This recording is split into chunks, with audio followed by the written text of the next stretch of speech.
You won't believe it, Boston police are missing, without telling other police, yet the detective found out he's a major suspect. He had no choice but to let DeSalle go, a local celebrity at the Cambridge police station, and Nora headed to the precinct. From a police officer's gossip, she learned DeSalle is a notorious weirdo who recently got himself locked in a mental hospital for being accused. Right after, Nora heard from another officer that DeSalle dressed up as two characters, a guy in green and a surveyor, claiming he loves playing. This guy burst into victims' homes, and his other persona as a surveyor is just as funny. He'd pretend to be a model and coax ladies into helping him out. But the previous victim stated that when DeSalle came in, he would go straight for the measurements with his hands. It seems that this individual is indeed highly suspicious. Upon returning to the newspaper office, Nora made some astonishing new discoveries while sorting through her materials, prompting her to arrange a meeting with Detective Jim, who was investigating the LaSalle case. Nora sought him out because they had met at the victim's memorial, and she noticed Jim had his special. She's genuinely hoping to catch the bad guy soon.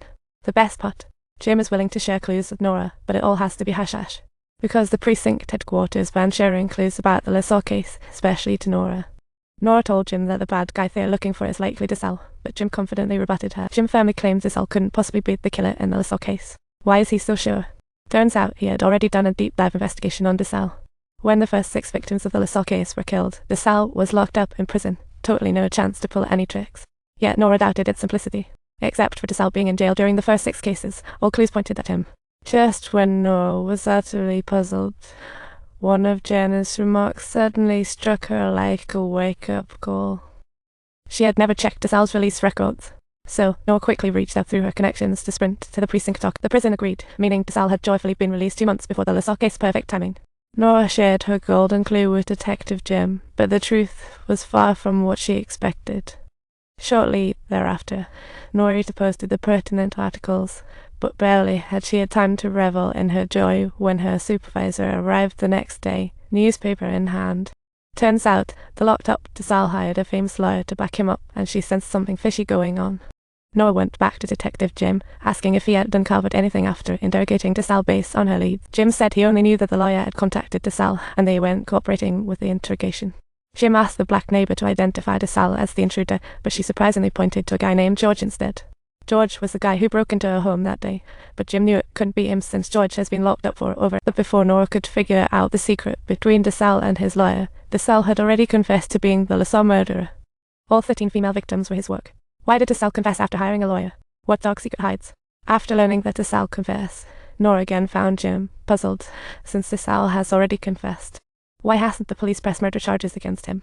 Jim shocked her by saying that DeSalle's lawyer had made a secret deal with the powers. The lawyer made DeSalle admit guilt on condition police couldn't accuse him in court. It was a dark deal.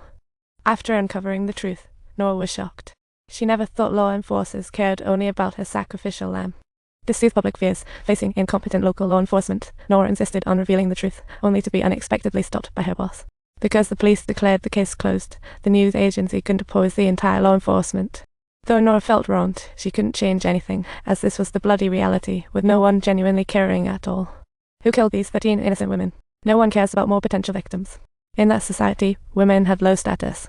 Nora spent 3 years probing the Boston LaSalle case. Finally over. The scene shifted to 1965 Michigan, where a person was lazily reading. Suddenly, he heard a paper rustling next door with the title Nora's Total Kill written on it, right in front of him. He checked the time, returning to Michigan in 1965, where a man reading at home heard a girl next door calling for help. So the gentleman went next door and knocked, but no response. Realizing something was off, he immediately called. Luckily, nearby Detective Ryan patrolled and arrived, only to find the lady of the house a corpse. Meanwhile, on the other side, ever since the LaSalle case came to a complete close, Nora had gradually been dulled by the mundane and unremarkable life of the marketplace, turning into just an ordinary journalist.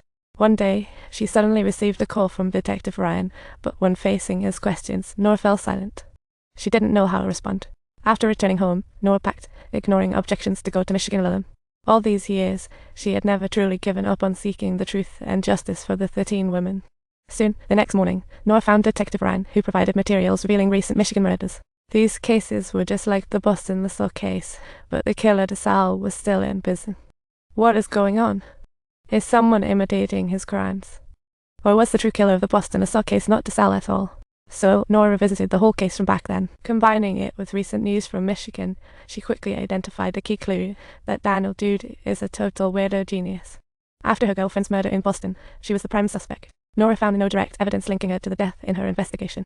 Meanwhile, Detective Ryan calmly stated Daniel was their top suspect, but lacked sufficient evidence to charge him.